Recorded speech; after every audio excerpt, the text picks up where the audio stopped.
Hello and welcome you all to Vedanta institute of learning. আর আজকে আমরা মিলেনিয়াম ডেভেলপমেন্ট গোলস নিয়ে আলোচনা করব। United Nations millennium development goal UGC NET paper 1 এর পিপল ডেভেলপমেন্ট অ্যান্ড এনভায়রনমেন্ট সেগমেন্টের একটি গুরুত্বপূর্ণ টপিক। এখান থেকে অতীতেও বেশ কয়েকটি প্রশ্ন এসেছে এবং ভবিষ্যতেও আসার সম্ভাবনা রয়েছে। এই টপিকের মধ্যে আমরা এই মিলেনিয়াম ডেভেলপমেন্ট গোলসের যে বেশ 8টা গোলস আছে, এই 8টা গোল, এর সাকসেস রেট, এর টার্গেট কি ছিল এবং মোস্ট ইম্পর্টেন্ট ইন্ডিয়ান পার্সপেক্টিভে এর সিচুয়েশন কি, এই সমস্ত বিষয় নিয়ে আলোচনা করব। তো চলো শুরু করা যাক। মিলেনিয়াম ডেভেলপমেন্ট গোল 2000 সালে ইউনাইটেড নেশনের দ্বারা এটা চালু করা হয়। ইউনাইটেড নেশন এর সহযোগী 191টি মেম্বার স্টেট একসাথে এগ্রিড হয়ে এটা চালু করে এবং এর যে গোলগুলো রাখা হয়েছিল সেই গোলগুলো 2015 সালের মধ্যে অ্যাচিভ করার টার্গেট নেওয়া হয়। 2000 সালে সেপ্টেম্বর মাসে এই ট্রিটিটা সাইন্ড হয়। এর বেসিক টার্গেট ছিল two combat poverty, hunger, disease, illiteracy, environmental degradation and discrimination against women. Millennium development গোলে মোট 8টা গোল ছিল। এই 8টা গোলকে অ্যাচিভ করার জন্য 18টা টার্গেট এবং তাকে মেজার করার জন্য টোটাল 48 ইন্ডিকেটর ছিল। অ্যাকচুয়ালি ইন্ডিকেটরের সংখ্যা ছিল 51, কিছু সাব ইন্ডিকেটর ছিল like 48A, 48B etcetera. Okay, and then শুধুমাত্র 191টা দেশ নয়, এর সাথে 22টা ইন্টারন্যাশনাল অর্গানাইজেশনও ছিল যারা একই সাথে কাজ করার জন্য এগ্রিড হয়েছিল। চলে আসবো গোল নম্বর 1। গোল নম্বর 1 ছিল eradicate extreme poverty and hunger. অর্থাৎ 1990 দশক থেকেই সারা বিশ্বে, বিশেষ করে তৃতীয় বিশ্বের দেশগুলোতে যে এক্সট্রিম পভার্টি অ্যান্ড হাঙ্গার দেখা দিয়েছিল এবং এর সংক্রান্ত যে আরো একাধিক সমস্যা দেখা দিয়েছিল, সেই সমস্যাগুলোকে অ্যাড্রেস করার জন্যই ওয়ার্ল্ড লেভেলে বেশ কিছু কয়েকটা কনফারেন্স এবং আলোচনা করা হয়। তার সম্মিলিত ফলাফলই আমরা বলতে পারি মিলেনিয়াম ডেভেলপমেন্ট গোল, যেটা 2000 সালে হয়েছিল। আচ্ছা, এবার দেখো যে এর ফার্স্ট গোল ছিল যে ওয়ার্ল্ড ওয়াইড থার্ড ওয়ার্ল্ড কান্ট্রিগুলোতে এক্সট্রিম পভার্টি এবং হাঙ্গার লেভেলকে ইরেডিকেট করা। এখানে তার ওয়ার্ল্ড ওয়াইড সাকসেস স্টোরি বা কতটা সাকসেস হয়েছে তার সম্পর্কে কিছু ডেটা দেওয়া আছে। এই ডেটাগুলো তোমাদের জন্য খুব একটা ইম্পর্টেন্ট নয়, কিন্তু যাতে পার্টিকুলার টপিকটা মনে থাকে, অর্থাৎ ফার্স্ট গোল কি ছিল এটা মনে থাকে, তার জন্য আমরা একটা বা দুটো করে ডেটা মনে রাখবো, যেটা আমাদেরকে ওভারঅল টপিকটা মনে রাখতে সাহায্য করবে। Kind of tricky.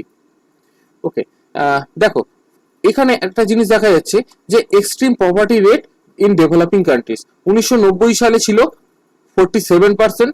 অর্থাৎ 1990 সালে ডেভেলপিং কান্ট্রিজ গুলোর মধ্যে 47% ছিল বিলো পভার্টি লেভেলের মধ্যে, অর্থাৎ বিপিএল গ্রুপে। এখানে বিপিএল এর ক্রাইটেরিয়া কিন্তু ইন্ডিয়ান লেভেলের নয়। এখানে দেখতে পাচ্ছ যে বিপিএল এর লেভেল ক্রাইটেরিয়া ছিল যে $1.25 পার ডে, অর্থাৎ $1.25 পার ডে খরচ করতে পারবে, এরকম অবস্থা, রাইট? আচ্ছা, 2015 সালে সেই পপুলেশন কমে দাঁড়ালো 14%, অর্থাৎ এখানে অনেকটা গ্যাপ দেখা যাচ্ছে। অর্থাৎ বিপিএল তালিকার নিচে বসবাস করছে এরকম মানুষের সংখ্যা কমে গেছে, আমরা ধরে নিতে পারি। বাকি ডিটেলস গুলো আমরা যাব না, তবে কেউ যদি কম্পিটিটিভ এক্সামের প্রিপারেশন নিয়ে থাকো তোমাদের মধ্যে, তাহলে বাকি ডিটেলস গুলো অবশ্যই পড়ে রেখো, সেখানে কাজে লাগবে। গোল number 2, to achieve universal primary education. ভালো করে মনে রাখবে, গোল নম্বর 2 কি ছিল? ইউনিভার্সাল প্রাইমারি এডুকেশন অ্যাচিভ করা। কতটা করতে পেরেছি আমরা? Global out of school children of primary school age 2000 সালে ছিল 100 মিলিয়ন, আর 2015 সালে হয়েছে 57 মিলিয়ন অনলি, রাইট? চলে আসবো পরের গোলে। গোল নম্বর 3 কি ছিল? Promote gender equality and empower woman. Okay, এখানে একটা সংখ্যা আছে, দেখে নাও। Primary school enrolment ratio in Southern Asia. আচ্ছা, এখানে সাউদার্ন এশিয়া বলতে কোন দেশগুলোকে বোঝানো হয়? মূলত ভারত এবং তার চারপাশের দেশগুলোকে, অর্থাৎ আফগানিস্তান, পাকিস্তান থেকে শুরু করে এদিকে বাংলাদেশ, মায়ানমার অব্দি, এর মধ্যে মালদ্বীপসও পড়ছে। 1990 সালে দেখা যাচ্ছে যে এই সাউদার্ন এশিয়ার মধ্যে সমস্ত সবকটা দেশের অল ওভার অ্যাভারেজ যে স্কুলে ভর্তি হওয়া প্রতি 100টা ছেলে পিছু মেয়েদের সংখ্যা ছিল 74, এবং 2015 সালে সেটা বেড়ে দাঁড়ায় 103। অর্থাৎ 2015 সালে প্রতি 100টি ছেলে পিছু মেয়েদের সংখ্যা হয় 103টি। অর্থাৎ এখানে দেখা যাচ্ছে যে একটা হিউজ ডেভেলপমেন্ট হয়েছে। তো 3 নম্বর গোল আমাদের কি ছিল? আমাদের এখানে বেশি ফোকাস রাখতে হবে যে গোলটা এক্সাক্ট কি ছিল। 3 নম্বর গোল ছিল আমাদের two promote gender equality and empire the women. 4 নম্বর গোলে চলে আসবো। 4 নম্বর গোল কি ছিল? Reduce child mortality. Child mortality বলতে বোঝানো হয় যে 5 বছরের নিচে 5 বছরের কম বয়স এরকম শিশুদের মৃত্যু। 1990 সালে দেখা যাচ্ছে যে 12.7 মিলিয়ন চাইল্ড ডেথ হয়েছিল এবং 2015 সালে সেটা কমে আসে 6 মিলিয়নে, অলমোস্ট হাফ হয়েছে। তো একটা খুবই বড় সাফল্য এখানে দেখা যাচ্ছে। এবং ভ্যাকসিনেশন রিলেটেড বেশ কিছু সাফল্য আছে, আমরা অত ডিটেলে যাব না, শুধু 4 নম্বর গোলটাকে মনে রাখবে, টু রিডিউস চাইল্ড মর্টালিটি। এবার দেখো চাইল্ড মর্টালিটির পরে যেটা সব থেকে বেশি গুরুত্বপূর্ণ সেটা হচ্ছে মায়ের স্বাস্থ্য। তারপরেরটা to improve maternal health.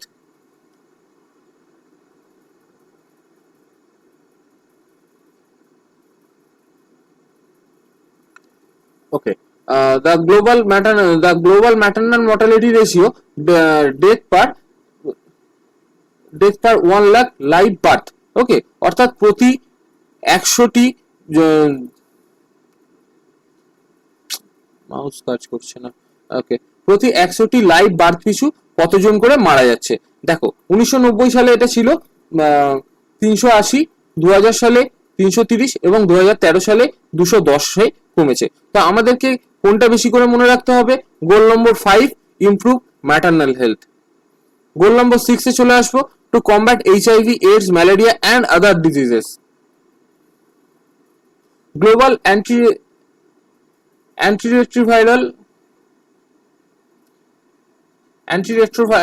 Global antiretroviral treatment অর্থাৎ ART ট্রিটমেন্ট 2003 সালে ছিল 0.8 মিলিয়ন অনলি এবং 2014 সালে সেটা হয়ে দাঁড়িয়েছে 13.6 বিলিয়ন। এখানে তোমরা দেখতে পাচ্ছ যে HIV ইনফেকশনও ভীষণ HIV ইনফেকশনের একটা শার্প ড্রপ দেখা যাচ্ছে 2000 সাল থেকে 2013 সাল থেকে 2000 সাল থেকে 2013 সালের মধ্যে 3.5 মিলিয়ন থেকে সরাসরি 2.1 মিলিয়নে, রাইট? অর্থাৎ অলমোস্ট 40% ড্রপ দেখা যাচ্ছে HIV ইনফেকশনে। আমাদেরকে কি মনে রাখতে হবে এখানে? গোল নম্বর 6, two combat HIV or AIDS and malaria and other diseases. আচ্ছা, এখানে HIV আর AIDS এর একটু ফুল ফর্ম গুলো মনে রাখবে। হিউম্যান ইমিউনো ভাইরাস HIV আর AIDS, AIDS এর ফুল ফর্ম হচ্ছে অ্যাকোয়ার্ড ইমিউনো ডেফিসিয়েন্সি সিনড্রোম। চলে আসবো পরের গোলে, goal number 7। Goal number 7 was to ensure environmental sustainability, environmental sustainability-কে মেনটেন করার জন্য। আচ্ছা, এখানে একটা ছোট্ট টার্গেট দেওয়া হয়েছে, একটু দেখে নাও। 1.9 billion people have gained access to piped drinking water since 1990। 1990 সাল থেকে 2015 সালের মধ্যে প্রায় 1.9 বিলিয়ন পিপল কে পাইপ ড্রিঙ্কিং ওয়াটার পৌঁছে দেওয়া সম্ভব হয়েছে। অর্থাৎ 1990 সালে ডেটাটা ছিল 2.3 বিলিয়ন যারা পাইপ ড্রিঙ্কিং ওয়াটার পাচ্ছে এবং 2015 সালে সেটা বেড়ে হয়েছে 4.2 বিলিয়ন। আমি আবারও বলছি, এই যে ডেটাগুলোর কথা বলছি, এই ডেটাগুলো পরীক্ষার জন্য তোমাদের খুব একটা ইম্পর্টেন্ট নয়, কিন্তু কোনো একটা জিনিসের মাধ্যমে যদি আরেকটা জিনিসকে মনে রাখো তাহলে সেটা অনেক বেটার মনে থাকবে। তো এখানে এই ছোট ছোট গল্পগুলোকে মনে রাখো। এই গল্পের সাথে মনে রাখো যে গোল number 7 was to ensure environmental sustainability। Goal number 8, goal number 8 was to develop global partnership for development। এটুকু মনে রাখো যে টাকা পয়সা জোগাড় করেই এই 8 নম্বর গোলের মূল লক্ষ্য ছিল। বিষয়টা কিরকম? যে অফিসিয়াল ডেভেলপমেন্ট অ্যাসিস্ট্যান্স 2000 সালে ছিল $81 বিলিয়ন and 2014 এটা বেড়ে দাঁড়ায় $135 বিলিয়ন। ওকে, তো 8 নম্বর গোল কি ছিল আমাদের? Develop a global partnership for development. আচ্ছা, গোলগুলোকে আমরা আরেকবার কুইক রিভিশন করে নেব। গোল নম্বর 1 কি ছিল? Eradicate extreme poverty and hunger. Eradicate extreme poverty and hunger. Goal number 2 was to achieve universal primary education. Goal number 3 was to promote gender equality and empower the women. Goal number 4 was reduce child mortality. Goal number 5 was to improve maternal health. Goal number 6 was to combat HIV, AIDS, malaria and other diseases. Goal number 7 was to ensure environmental sustainability. And goal number 8 was to develop a global partnership for development, right? আচ্ছা, এখানে আমরা overall world বেসিসে, শুধু world বেসিসে প্রত্যেক 8টা গোল এবং world লেভেলে এর সাকসেস স্টোরিজ গুলোকে খুব শর্টে আমরা কভার করলাম। এবার দেখবো যে ইন্ডিয়ান পার্সপেক্টিভে এই 8টা গোল কতটা সাকসিড হয়েছে। গোল নম্বর 1 eradicate extreme poverty and hunger. দেখতে পাচ্ছ যে এখানে তার দুটো ক্রাইটেরিয়া রয়েছে, দুটো ক্রাইটেরিয়ার মধ্যে একটা খুবই ভালো হয়েছে, অন ট্র্যাক রয়েছে, এবং আরেকটা খুবই স্লো চলছে। তো এভাবে দেখতে পাচ্ছ যে 2 number goal achieve universal primary education মোটামুটি হয়েছে, অর্থাৎ মডারেট স্টেজে রয়েছে। Goal number 3 was to promote gender equality and empower the women. Very good, খুব ভালো কাজ হয়েছে, অন ট্র্যাক রয়েছে। Goal number 4 what was that? It was reduce child mortality. Moderately good work. Goal number 5 to improve maternal health. খুবই খারাপ কাজ হয়েছে, লাল signal দেখা যাচ্ছে এখানে। গোল নম্বর 6 কি ছিল? Combat HIV, AIDS, malaria and other disease. দেখা যাচ্ছে যে এখানে দুটো টার্গেট ছিল, তার মধ্যে একটাতে ভালো কাজ হয়েছে, and the second was on moderate to low. Goal number 7 was to ensure environmental sustainability. এখানে প্রথম দুটো টার্গেটের মধ্যে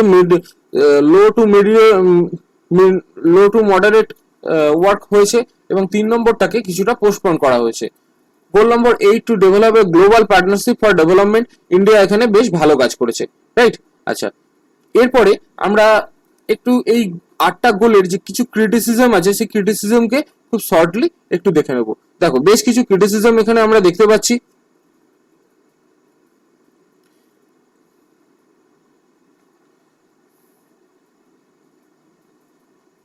আচ্ছা দেখো, এমডিজি বা মিলেনিয়াম ডেভেলপমেন্ট গোলস এর যে কটা ক্রিটিসিজম দেখা যায়, তার মধ্যে ইম্পর্টেন্ট ক্রিটিসিজম গুলোকে আমি এখানে হাইলাইট করেছি, তোমরা একটু দেখে নাও। The MDG lack strong objective to integrate within country equity, respect significant disparity in many development nation. Okay, and the second was MDG uniquely focus on donor achievement. Sorry, MDG 8 অর্থাৎ 8 নম্বর গোলে এখানে শুধুমাত্র যে গ্লোবাল পার্টনারশিপ তৈরির কথা বলা হয়েছিল, সেখানে বেসিক্যালি ডোনার অর্থাৎ টাকা পয়সার যোগান নিয়েই শুধুমাত্র ফোকাস করা হয়েছিল। এখানে গ্লোবাল পার্টনারশিপ অর্থাৎ যৌথভাবে কাজ করার বিষয়টাকে একটু অবহেলা হয়েছিল বলে কেউ কেউ মনে করেন। The MDGs were attacked for insufficient emphasis on environmental sustainability. Environmental sustainability জায়গায় এটা সঠিকভাবে কাজ করেনি। Agriculture was not specifically mentioned in MDGs, even though the most of world's poor are farmers.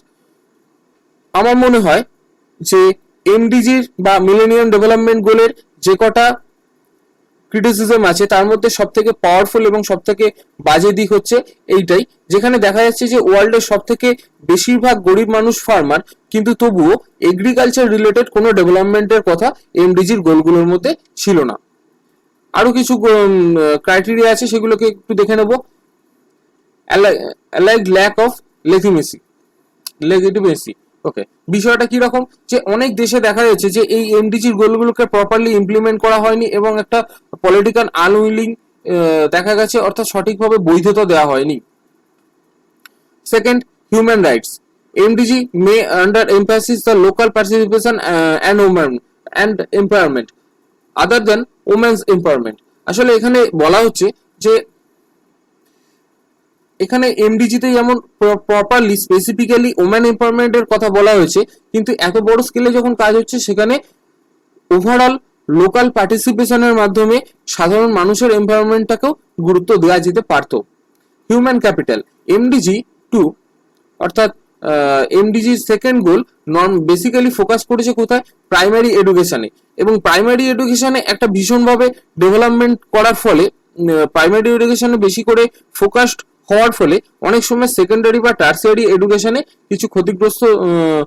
কিছু জায়গায় ক্ষতিগ্রস্ত হয়েছে, এবং ওভারঅল দেখা গেছে যে আমরা কোয়ান্টিটি তৈরি করতে গিয়ে কোয়ালিটিটাকে লস করে ফেলেছি।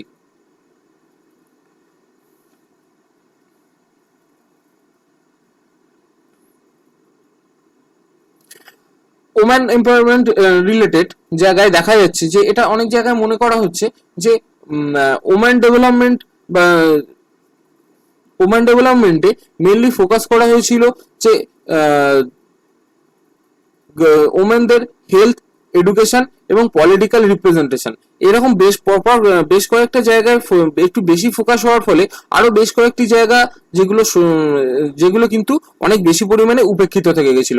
অর্থাৎ এখানে দেখো হেলথ, এডুকেশন এবং পলিটিক্যাল রিপ্রেজেন্টেশনের উপর বেশি গুরুত্ব দেওয়া হয়েছিল, কিন্তু সামাজিক ক্ষেত্রে বা পারিবারিক ক্ষেত্রে মহিলারা কতটা গুরুত্বপূর্ণ ভূমিকা নিচ্ছেন বা মহিলাদেরকে কতটা গুরুত্ব দেওয়া হচ্ছে সেটা কিন্তু এই আলোচনার মধ্যে থাকেনি এবং বেশ কিছুটা উপেক্ষিত থেকে গেছিল বলে মনে করা হচ্ছে। এরপরে চলে আসবো আমরা post 2015 development agenda. The sustainable development goals have been posed as a target relating to further international development on once the MDG expired at 2015।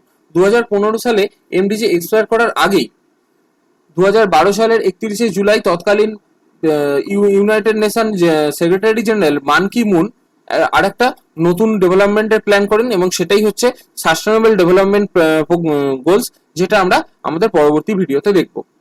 Video শেষ করার আগে আমরা এই রিলেটেড একটি প্রশ্নের উত্তর দিয়ে নেবো, যে এই ধরনের প্রশ্নই মূলত এসে থাকে এবং বিভিন্ন গোলস থেকে ডাইরেক্ট প্রশ্ন আসে এবং এর মধ্যে কোন গোলটা নেই এরকমও প্রশ্ন আসে। প্রশ্নটা কি রয়েছে এখানে, which of the following is not an MDG. চারটে অপশন রয়েছে, A improve the maternal health, B achieve universal access to safe drinking water, sanitation and hygiene, C ensure environmental sustainability and D achieve universal primary education. তো এটার অ্যান্সারটা তোমরা নিজেরা করো।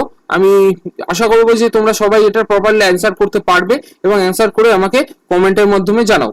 ওকে, আশা করি ক্লাসটা তোমরা ভালো লেগেছে এবং বুঝতে পেরেছো। যে জিনিসগুলো বুঝতে পারোনি তোমরা কাইন্ডলি একটু কমেন্ট করো বা বলো যে কোন জিনিসগুলো বুঝতে পারোনি, আমি ডেফিনেটলি সেগুলোকে আবার বুঝিয়ে দেবো। ওকে, থ্যাংক ইউ।